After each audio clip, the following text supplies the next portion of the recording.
All right, so now let's talk about the wire repair aspect of things, right? Soldering.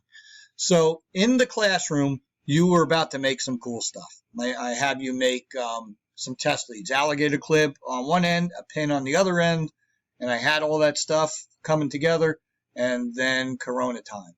So I'm going to show you the methods of wire repair, and then I am going to take you to Amazon and show you these things that you can buy. So you can use this video and go back and buy these pieces and these tools and do this soldering practice on your own. Everybody should, because it's really good tools to have, especially if you want to make a durable repair. So I'm going to take you through the proper ways to do wire repair. So the first thing we're going to look at is soldering, right? So anytime you do a soldering type of scenario, it should not look like a booger job, right? This shouldn't look like a big snot bubble in the middle of the wires. So what you're going to do is you're going to strip off about 1 inch of wire from each one. Then you're going to cross them, and look at the way they're crossed. They're crossed kind of midway through that. You're then going to twist the 2 wires together. When you do it, notice the wires are not thicker than the insulation, right? They live in that little realm. Then you're going to solder the wires together, and you're going to coat the whole thing, and it really should be about the size. It'll actually be usually about the size of the insulation, maybe a little bit smaller. And then you're going to slide shrink tubing over the wires. You're going to heat them up, and now it's insulated, right? Now, the thing that you have to pay attention to is put the shrink tubing on the wire before you solder it. If anybody has ever flared brake lines and discovered after they made their last flare, the fitting is laying on the bench, you'll know why. So make sure the shrink tubing is on the wires before you solder it. You will make this mistake like 50 times in your life. So here's what that looks like. Strip the wire, cross them, twist them together. Note they're not really bigger than the insulation. And then you're going to apply the solder. Once the solder goes in, it coats the wires, and still they're not bigger than the insulation. And then your shrink tubing can go on it, and then you'll heat it up. Now notice they didn't put the shrink tubing on before, so they will be cutting the wires to fit it on there. But you get the gist. So that'll go on there. We heat it up, it shrinks down, and it secures that connection. Once you do that, that system will never come apart. Right? It's really a good repair. The voltage will flow through that. It's the proper way to do it. Other methods that you see are not as good as this way. So this is the way you all should do it, no matter how you were ever taught before. Right? So that's what it should look like after you're soldered.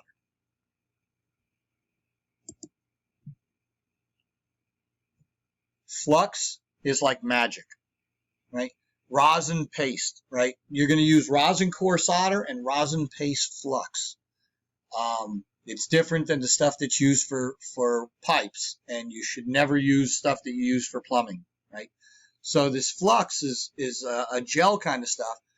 You take it, you wipe it on the wires you need to do, and it literally sucks the solder into the wires. It's the coolest thing ever. Now, you're going to see a video that I'm going to show you, and on that video, the guy uses more flux than you should ever use in your lifetime. But you'll see the magic anyway. He definitely bathes it in flux. Right? Your solder is rosin core solder. And when you buy solder, there's all different thicknesses you can get. Now, naturally, the thinner the solder, the easier it melts. So I have real angelically thin solder, and I love it because it just melts instantly. It doesn't take much to heat it up. So pay attention when you buy the solder to how thick it is. And once it melts, it's all the same, right? So buy the thinner type solder. The thick ones, you got to get a lot hotter before it'll melt. Heat shrink tubing. notice there's all different colors, right? There's different sizes because small wires need small shrinking tubing and big wires need big ones. You'll find that the red ones, the pink ones, those are the most common ones to use, and they're the ones you'll run out of first. So make sure you have some of this stuff. I buy a big roll of some of this stuff, and this way you don't have to pay the crazy money it costs to buy like 6 pieces. So make sure it goes on the wire first, then you solder it, and then you can slide it back over. Note that you're going to be making heat with the soldering gun, so make sure it's positioned far enough away that it's not going to get hot and start shrinking before you're ready. Right? This video is going to watch this guy. It's coming.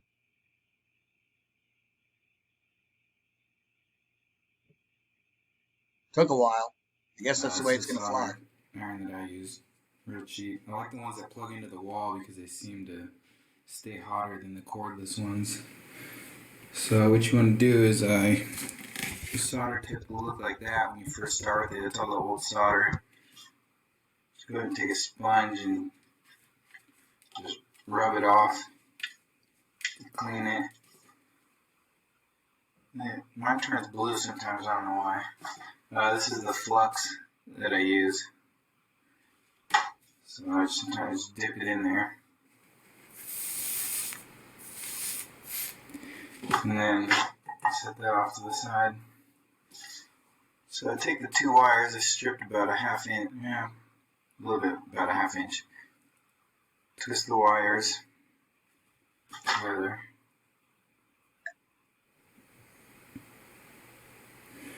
And this is the way that I twist them together. Make an X and then just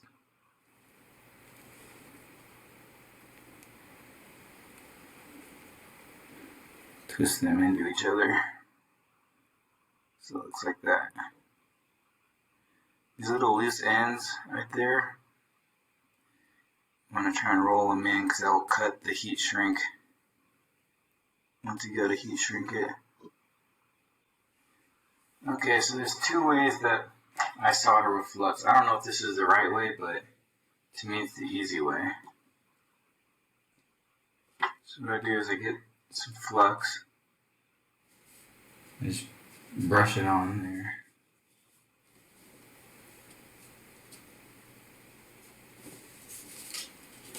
Just try and cover it the best that I can.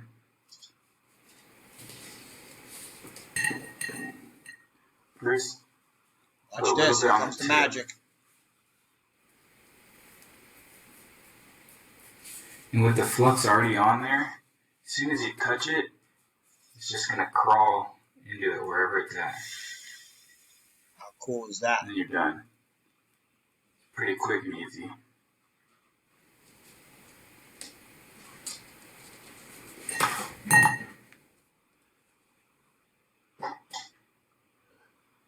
And this is, it's pretty strong. And I can pull on it with all my might and that's not going to break. Okay, so here's the second way to do it. This is the same wire I just did. I just stripped the other ends and wrapped them back together. So, take some flux. You don't need that much flux. Just brush it on. That's a lot of flux. That's a lot of flux. You take your soldering iron with no, clean it off first. So there's no solder on here first. So what people do is they take it, they heat up the metal wire, and then touch the solder just to the wire. And when it gets hot enough, it'll just crawl through the wire. Now, the reason why I don't like this is because it tends to melt the casing around it if you don't do it at the right time. See how it's kind of melted right there? Either way works. First way I did was better, I think.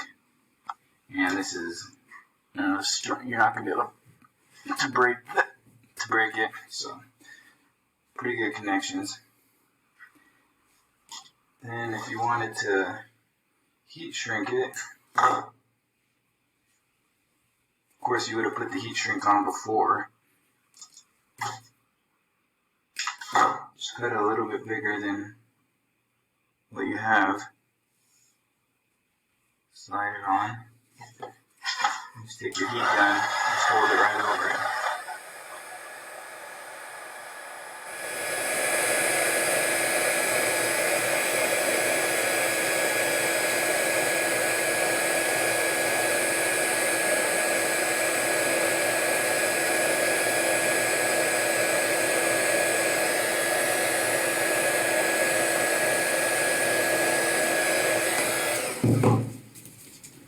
There you go. All right, so that's pretty much the way you do it.